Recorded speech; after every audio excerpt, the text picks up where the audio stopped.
if there's one thing I know, it's if somebody's calling you transphobic, you probably just told the truth about something. The only allies that the LGBT community has ever had were biological women. Mm-hmm. Biological women have always stood by us, whether we were their brothers, sons, uncles, fathers, whatever. Men will lay down with us. Women will stand up for us. I'm standing with the women. As Britney Spears would put it, not a girl, not yet a woman. Not a girl, not yet a woman.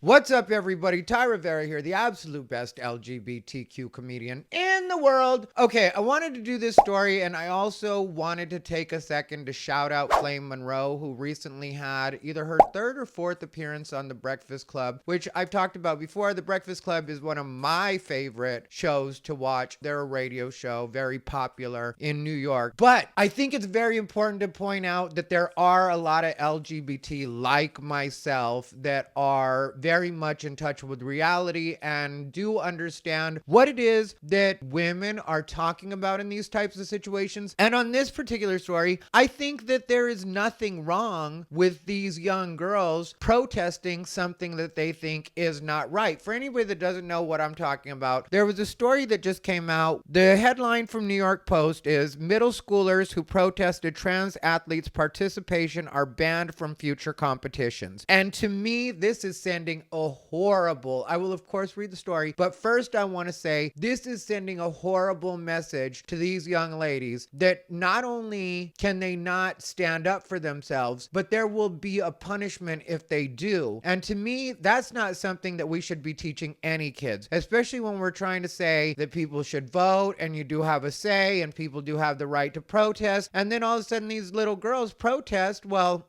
I'm not trying to be dismissive when I say little girls, but they're middle schoolers. 8th grade is, I believe, what we're talking about right here. But I think it sends a terrible message to tell these young girls, you cannot voice dissatisfaction with what's going on in your school and in your sport. And these are the years where it actually starts to matter. Once you get into junior high, high school, that's when people start thinking about scholarships and thinking about actually making careers out of these sports and activities that up until that time have probably just been considered something fun to do. But once you start getting into junior high and high school, then you do start thinking about things in a more serious way. So I think that they're doing a huge disservice to these young girls, not only allowing a biological male to compete against them, but also taking away their voices. And so at the end of it, I'll go ahead and play a clip from Flame Monroe that will just let you guys know, no matter what you hear in the media, there are a lot of LGBT people that want to actually use our voices to support women and let women know we do actually have your backs. There are plenty of us that do understand what it is you're saying and are letting you know that you do have our support. So let's get to the story. Before we go any further, I'm just going to ask that you like, comment, and subscribe. If you want to comment just to help me on the algorithm, but you don't know what to comment, just leave a knife, because you know these trans activists are going to come for my neck. 5 West Virginia middle schoolers who protested a transgender athlete's participation in a track and field competition have been barred from future meets, prompting the state attorney general to ask the U.S. Supreme Court to weigh in on transgender student athlete bans for a second time. You're barred? So how many meets is that? Is that for every meet coming up in the entire school year? Doesn't seem fair at all, but let's continue. West Virginia Attorney General Patrick Morrisey filed a lawsuit against the Harrison County Board of Education on the dissenting students' behalf after they were blocked from upcoming meets following their protest at the April 18th shot put competition. Now, come on, you guys. This is a biological male, and it's shot put, which, if you aren't familiar with shot put, that requires torque and strength. So when you have a biological male competing against biological females, that is not fair at all, or does not seem fair to me. Weigh in the comments. Let me know. Maybe you think I'm wrong. If you think I'm wrong, make yourself heard. I'm not going to ban you. You get disrespectful, I'll ban your ass. But I'm not going to ban you for just disagreement. 5 girls from Lincoln Middle School stepped up to the circle for their turn before refusing to throw in the event, which was won by Becky Pepper Jackson, a 13-year-old girl who takes puberty blocking medication and estrogen hormone therapy. Now that's where I think the wording is confusing, because she may identify as a girl, but she is a biological male. So it's confusing to the story to say a 13-year-old girl when in fact what we're talking about here is a 13-year-old biological male. And yeah, if you're on puberty blocking medication and estrogen hormone therapy, I'm sure that is having a biological effect on you. And we can get into on another episode whether or not somebody should be taking puberty blockers and hormones at that early age. I personally am 100% against that. And so is every real life trans person I know. Trans activists do not agree with me at all. They would call me transphobic just for saying what I've said so far. But actual trans people I know in real life have let me know they do not agree with this. But let's keep going. While West Virginia law bans transgender girls from playing on girls' sports teams, a recent federal appeals court ruled that the law couldn't lawfully be applied to the 8th grader. And then they show a picture of her. And I gotta say, not trying to clown this person, I know they're only 13 years old, so I'm not gonna go hard. But can we stop living in clown world for a minute? Can we just admit that there are differences between male and female? Can we stop having to have this debate every so often and just accept once and for all, boys are boys and girls are girls. And you can choose to identify as anything you want, but facts are facts and biology is biology. But let's keep going.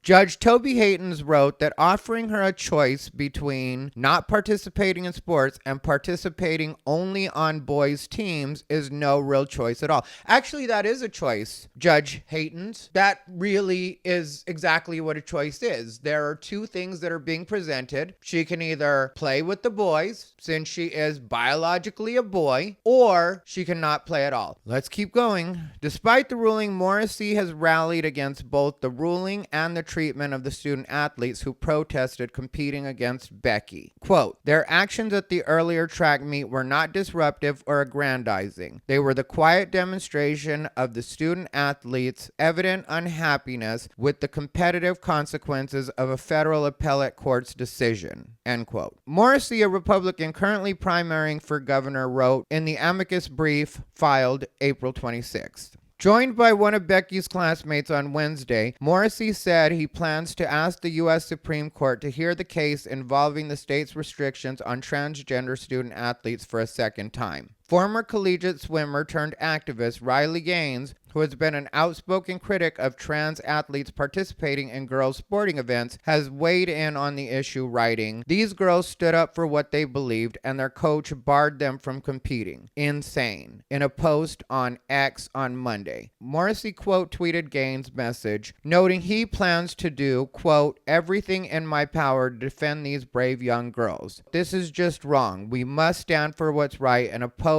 these radical trans policies. Thanks to @Riley Gaines for her leadership on this critical issue. You know, and if there's anybody that would know, it would be Riley Gaines. Because Riley Gaines was a competitive swimmer at the collegiate level, and she had to deal with Leah snuffing out any chance she had of getting first place in a couple of things. So if there's anybody that really should feel passionately about this and has a right to feel passionately about this, it's definitely Riley Gaines. And thank God for Riley Gaines for actually using her voice and her platform to make sure that these girls don't just quietly get barred from a situation that it's not fair to bar them from. And it really doesn't sound like they were being disruptive. It sounds like they were just making their dissatisfaction known, and that's one of the most American things in the world. So how is it that we're living in the United States and these young girls can't actually voice the way that they feel about things, but then at the same time we try to say women have the same rights as everybody else? I mean, come on. That is not fair at all. So let me know what you guys think on that one down below in the comments, because to me, these young girls are being completely mistreated. This situation is being completely mishandled. And even if in the end they do end up letting the trans girl compete against the girls, and that's just the way they decide it legally, I don't think there should be a consequence for these girls voicing their unhappiness. I mean, what are we telling girls? You can speak up for yourself. You can stand up for yourself unless a boy claiming to be a girl tells you that your opinion doesn't matter, and then you should keep your mouth shut. Sounds kind of like old school misogyny to me. me. So as promised, let's hear what Flame Monroe had to say recently, not regarding this, but just regarding trans women in sports in general. The trans and sports shit, that shit is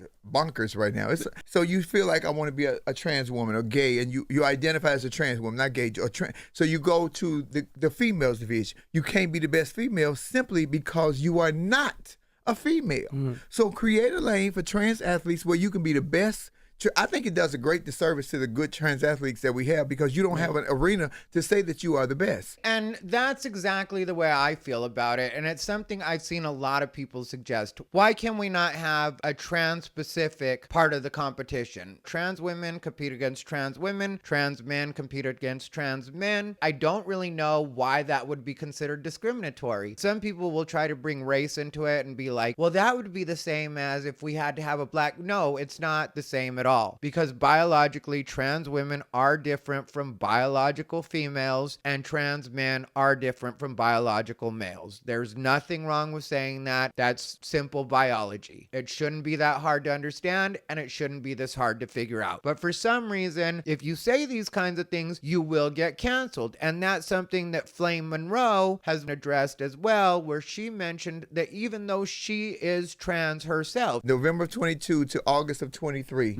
I lost every book I had. Wow. Because of LGBT. And they weren't all LGBT books, but if it's one gay person on the board, oh, she's transphobic or she's not for the movement, and they canceled all my But shit. you are That doesn't make LGBTQ. she's been taking hormones for years. What do you say to people that say that trans athletes take these pills that suppress their hormones, so it makes them the same as women when they run, so they don't have the same strength, they don't have the same thing, and it suppresses a lot of their muscle ability? What do you say to those people? I've taken hormones for years. I'm still physically stronger than a woman, and biologically, I am still male. She clearly lives as a trans woman, but even she can get canceled and called transphobic. She wasn't able to work for almost a full year because everything was getting canceled because the trans community was so aggressive in the way that they came after her. It's something that I've dealt with as a gay man, the LGBT community getting mad at me for something that I've said regarding trans people, regarding even being gay at different points, regarding gay marriage. And it's like, how are we supposed to have these debates if we're going to lose our jobs because we may have opposing opinions? Is that not what debate is supposed to be about? Or is it just if you're not only gay or trans, because obviously Flame is trans, I'm gay, but you're the right kind of gay and the right kind of trans, then you get to voice your opinions no matter what they are, and everybody's just got to put up with it. And if we're going to go that route, who is it that gets to decide who the right gays and who the right trans people are to be able to voice opinions? Because to me, that seems like it leaves a lot of room for error. And because we know firsthand how vicious cancel culture can be, that's why people like me, people like Flame, people like Buck Angel, people like Blair White, we will use our platforms to stand up for women and girls, because we know that if we face this kind of backlash and we're considered part of the community, then we can just imagine the backlash that women and girls would face. And this is more evidence of that. These girls simply voiced their opinions and now they are barred from competing. In what world does that make sense to anybody? In what world does that sound fair to anybody? In what world are we supposed to pretend we don't know that that's wrong? At what point do we all just stand up and say enough is enough? You deny biology and science on your own time. The rest of us don't have to pretend that we don't know that there's a difference. Anyway, let me know what you guys think down below in the comments. As always, this has been Ty Rivera, the absolute best LGBTQ comedian in the world.